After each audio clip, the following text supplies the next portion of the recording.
Сер Ахмед Салман Ружди е индиско-британски новелист и есеист.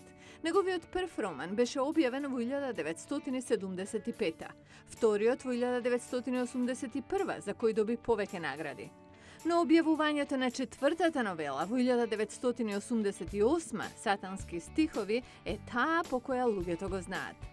Веднаш предизвика контроверза во исламскиот свет, затоа што беше примен како навредувачки портрет на пророкот Мухамед. I think that when you get involved in this free speech thing, you discover that a lot of what you're defending. Кога ќе се инволвирате во слободата на говорот, откривате дека тоа што го браните не ви се допаѓа. Лесно е да браните нешто што не ви значи многу.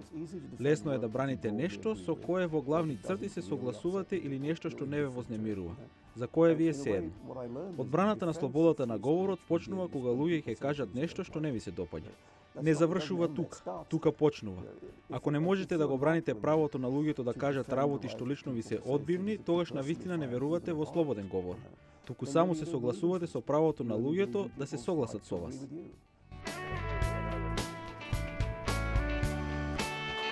Оваа книга доведе до протести од муслимани во неколку држави, резултирајќи дури во закана со смрт и фатва, пресуда од врховниот лидер на Иран, Ружди, да биде убиен.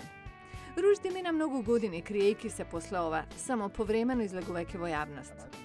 After months in which I've been trying to hold out a hand of friendship and explain to people that I'm not an enemy of Islam. Со месеци држав подадена рака за да објаснам дека не сум непријател на исламот и дека на многу начини и долго сум бил со исламот, со правата на муслиманите за Палестина. Некој ја прифати таа рака, некој со голем авторитет во муслиманскиот свет. Големиот шејк ми даде благослов и рече дека книгата е затворена. По речиси деценија криење, Ружди во доцните 90-ти можеше да живее нормален живот откако иранската влада ја симна фатвата. Во 2007 Ружди доби награда за витештво за службата во интерес на литературата. Многу нации протестираа за дадената почест. Масовни демонстрации имаше во Пакистан и Малезија. Некои повторно ја бараа неговата смрт, но Ружди беше среќен. Неговата работа конечно беше призната. Од тогаш тој се врати на неговиот волшебен реализам. Неговата 10-та новела е Магепсницата од Фиренца. Вели, тоа е книга што не очекувал дека ќе ја напише. So I think in the end, I wrote a book I didn't expect to write. Сакав да пишувам за разликите и за последиците од донесување на разликите во колизија. Наместо тоа се најдов како пишувам за сличностите.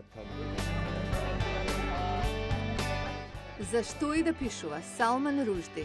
Тоа станува настан.